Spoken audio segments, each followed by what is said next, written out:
When I first started my internship as a psychology student in the state prison, I had no idea how profoundly it would change my life. I'd been warned by my professors, my family, and even my friends to keep my distance from the inmates, both physically and emotionally. They were criminals after all. But I was young, ambitious, and curious. I wanted to prove that I could handle the challenge of working with individuals society had written off. One inmate, in particular, caught my attention almost immediately. Let's call him Lucas. He wasn't just notorious within the prison walls. He was the one inmate no one wanted to take on. Too manipulative, they said. Dangerous. To me, that only made him more fascinating. There was something about his file that intrigued me, a combination of chilling details and untold stories that seemed to linger between the lines. For confidentiality reasons, I can't share his crimes, and truthfully, I'm glad I don't have to. That's not what this story's about. From the moment I walked into our first session, my heart was racing. Lucas was nothing like I expected. Tall, with piercing eyes that seemed to see straight through me, he had an air of confidence that made the small, windowless room feel even smaller. I'd rehearsed my opening lines over and over, but the moment he spoke, I forgot everything. His voice was low and deliberate, each word carefully chosen as if he was testing me, trying to figure out what kind of person I was. In those early sessions, I felt a mix of fear and curiosity. Lucas had a way of making you feel like the only person in the room, like your thoughts and emotions were laid bare for him to analyze. He didn't talk much about himself at first. Instead, he would comment on me, my posture, my tone, my choice of words. It was unsettling, but also thrilling. There was a sharpness to him, an intellect that demanded respect. Over time, he began to open up, though not in the way I expected. He didn't dwell on his crimes or his past. Instead, he spoke about the loneliness of prison life. "You have no idea what it's like to be completely forgotten," he said one day, his voice tinged with bitterness. "No one visits. No one calls. You're just nothing." His words stayed with me long after our session ended. I'd never considered how isolating it must be to live without a single connection to the outside world.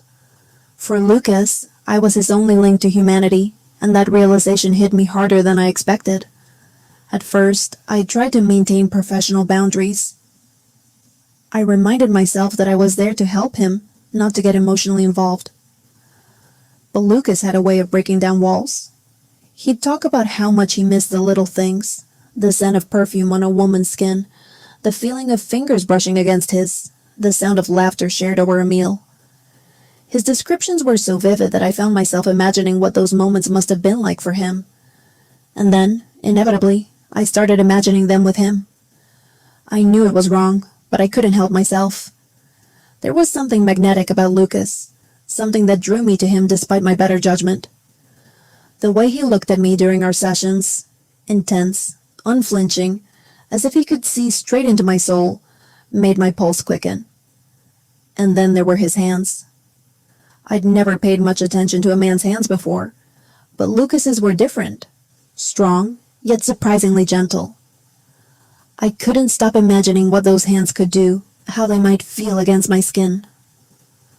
One day, everything changed. It started like any other session.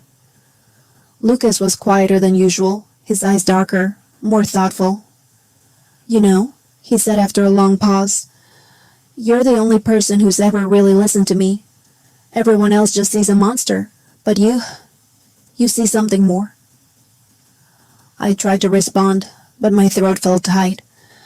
There was something in his voice, a vulnerability that made my heart ache.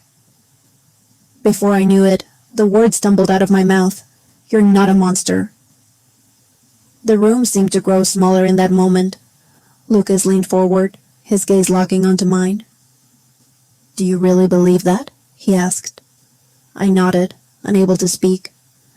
The next thing I knew, he reached across the table and took my hand in his.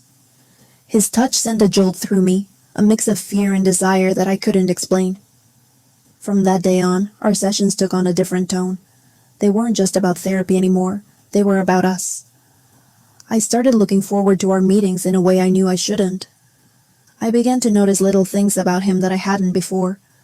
The way his lips curved into a faint smile when he was amused. The way his voice softened when he spoke about something meaningful. And then there was the way he looked at me, like I was the only person in the world who mattered. After that night, I couldn't stay away. I found myself making excuses to see him more often, to spend just a few extra minutes in his presence. Every moment we shared felt like a stolen treasure, a secret world that belonged only to us. But with every stolen glance, every whispered word, I knew we were walking a dangerous line. I'm not proud of what I've done, and I know there are people who would judge me for it. But the truth is, I don't regret it. Lucas made me feel things I'd never felt before. Passion, connection, a sense of being truly seen. He changed me in ways I can't fully explain, and for that, I'll always be grateful. Now, I'm left with a choice. Do I continue down this path, knowing it could jeopardize everything I've worked for? Or do I walk away and leave Lucas behind, knowing I'll never feel this way again? I don't know what the future holds, but one thing is certain. I'll never forget the man who made me question everything I thought I knew about myself. If you've made it this far, thank you for listening to my story. Don't forget to subscribe to the channel and turn on notifications so you don't miss what happens next. And tell me, what would you do if you were in my shoes? Let me know in the comments below.